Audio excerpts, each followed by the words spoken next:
দিকে চোখ রাখবো উপরাষ্ট্রপতি পদে নির্বাচনের প্রার্থী নিয়ে আলোচনায় ইন্ডিয়া। আলোচনায় দুজনের নাম উঠে এসেছে ইসরোর বিজ্ঞানী মাইলস্বামী আন্নাদুরাইয়ের, নাম উঠেছে মহাত্মা গান্ধীর পৌত্র তুষার গান্ধীরও। ইতিমধ্যেই এনডিএর তরফ থেকে রীতিমতো প্রার্থীকে মনোনয়ন করা হয়েছে।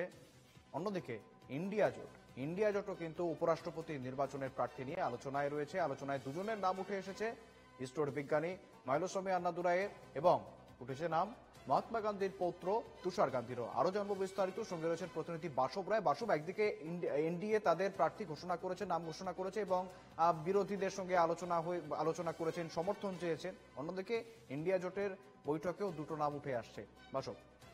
হ্যাঁ, দুটো নাম উঠে এসেছে। ইন্ডিয়া জোট গতকাল এটা নিয়ে বৈঠক করেছিল, তো তারপরে আজকেও কিছু কথাবার্তা এগিয়েছে। তো প্রাথমিকভাবে ঠিক হয়েছিল বিরোধীদের একটা প্রার্থী দেওয়া হবে তামিলনাড়ু থেকে। সেক্ষেত্রে ডিএমকে সাংসদ তিরুচি শিবার নাম এসেছিল। তো তিরুচি শিবা গতকাল বিকেলের দিকে একটা প্রেস কনফারেন্স করেছিলেন। অনেকেই করেছিলেন এসআইআর বা ভোট চুরি নিয়ে। তাতে ডিএমকের পক্ষ থেকে তিরুচি শিবা ছিলেন। তো তিরুচি শিবা সেখানে জানান যে আমি তো জানি না, আমাকে যদি প্রার্থী করায় দেখা যাবে।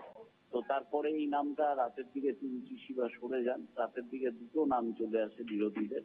একটা হচ্ছে ইসরোর যে চন্দ্রযান অভিযান হয়েছিল তখন যিনি দায়িত্বে ছিলেন, অন্যতম দায়িত্বে, সেই মাইলস্বামী আন্নাদুরাই এবং মহাত্মা গান্ধীর নাতির পৌত্র বলা যায় তুষার গান্ধী মহারাষ্ট্র। তো এখনো কিন্তু এটা ঠিক হয়নি, তবে 21 তারিখের মধ্যে যেহেতু জানাতেই হবে, তো সেই জন্য বিরোধীদের আজকে কিংবা কালকে মধ্যে নামটা আমরা জেনে ফেলবো। 9 সেপ্টেম্বর সম্ভবত ইলেকশন। আর বিরোধীরা যে প্রার্থী এখন যে রাজ্যসভার চেয়ারম্যান বা উপরাষ্ট্রপতি পদের যে নির্বাচন, তাতে একমাত্র সাংসদরা ভোট দিতে পারেন। রাষ্ট্রপতি নির্বাচনে যেমন বিধায়করা ভোট দেন, উপরাষ্ট্রপতি পদে শুধু সাংসদরা ভোট দেন। তো সেক্ষেত্রে বিজেপির অ্যাবসলিউট মেজরিটি আছে রাজ্যসভা এবং লোকসভায়।